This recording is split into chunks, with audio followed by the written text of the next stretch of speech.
اور صرف عام انسانوں کی بات نہیں ہے، قرآن نے تو نبی کو مخاطب کر کے کہا وَلَقَدْ أُوحِيَ إِلَيْكَ وَإِلَى الَّذِينَ مِن قَبْلِكَ لَئِنْ أَشْرَكْتَ لَيَحْبَطَنَّ عَمَلُكَ وَلَتَكُونَنَّ مِنَ الْخَاسِرِينَ۔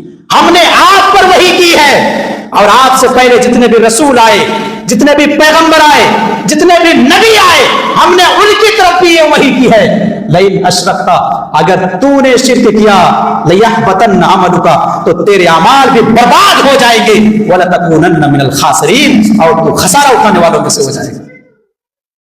کتنا خطرناک ہے! اور صرف آپ ہی کو نہیں بلکہ قرآن میں چند انبیاء کرام کا نام لیا گیا اور اس کے بعد کہتے ہیں وَلَوْ أَشْرَكُوا لَحَبِطَ عَنْهُمْ مَا كَانُوا يَعْمَلُونَ۔ اگر یہ انبیاء کرام بھی شرک کر لیتے، اگر یہ انبیاء بھی شرک کرتے، اللہ کے ساتھ کسی کو شریک ٹھہراتے، تو وہ بھی سن لے کہ ان کے اعمال بھی برباد ہو جاتے۔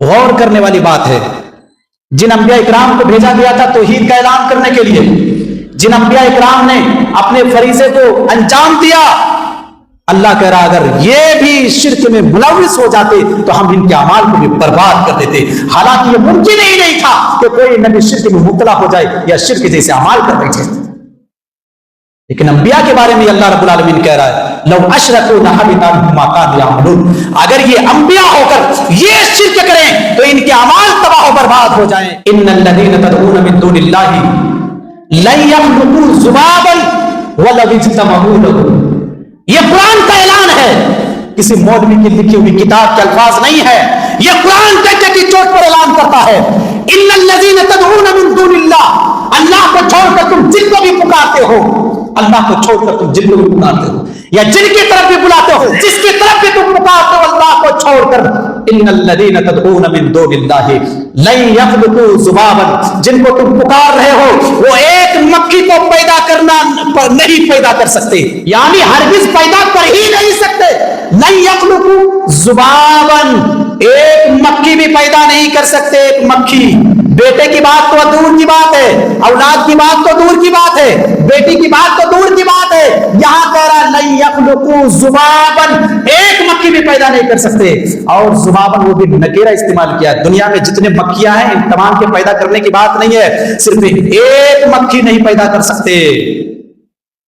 اور اتنا ہی نہیں، لن يخلقوا ذبابا ولو اجتمعوا له، اس مکھی شریف کو پیدا کرنے کے لیے پوری دنیا کے لوگ مل جائیں، پوری دنیا کے بابا مل جائیں، پوری دنیا کے پیر بھی مل جائیں، لن يخلقوا ذبابا، ایک مکھی پیدا کر ہی نہیں سکتے۔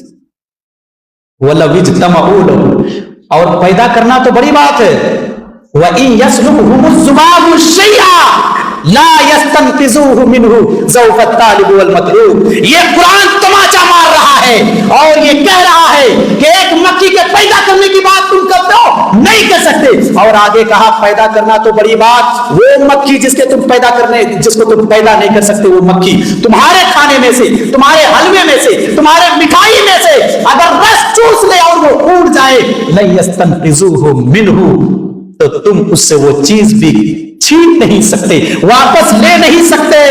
کیوں؟ ضعف الطالب والمطلوب، مانگنے والا کمزور ہے اور جس سے مانگا جا رہا ہے وہ بھی کمزور ہے۔ ایک کمزور سے مانگ رہا ہے، صاف یہ اعلان کر دیتا ہوں، ایک فقیر سے مانگ۔ الذین تدعون من دونہ ما یملکون من قطمیر، اللہ کو چھوڑ کر تم جن کو پکارتے ہو نا، ما یملکون من قطمیر، وہ کھجور کے گٹلی کے اوپر پڑے ہوئے پتلے سے باریک چھلکے کے بھی مالک نہیں ہے۔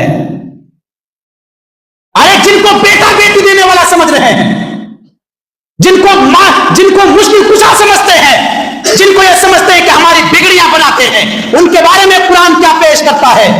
ان الذین تدعون من دونہ ما یملکون من قطمیر، ان کی حیثیت تو یہ ہے، ان کا مرتبہ اور ان کی حیثیت تو یہ ہے کہ وہ کھجور کے گٹلی کے پڑے ہوئے ایک باریک سے پتلے سے چھلکے کے بھی مالک نہیں ہے۔ تمہیں بیٹا کیا دے گا؟ تمہیں بیٹی کیا دے گا؟ تمہارے گھر کے بگڑے ہوئے ماحول کو کیا سدھارے گا وہ، جس کی حیثیت قرآن نے کہا کہ اس کی کوئی حیثیت ہی نہیں ہے۔ ما یملکون من قطمیر، ان تدعوہم لا یسمعوا دعاءکم، اور آگے کیا کہہ رہے ہیں؟ اگر تم ان کو پکارو گے تمہاری پکار وہ سن ہی نہیں سکتے ہیں، ہرگز نہیں سن سکتے۔ اور قرآن نے تو کہا الی یوم القیامہ، قیامت کے شام تک وہ سن ہی نہیں سکتے ہیں جن کو پکار رہے ہیں۔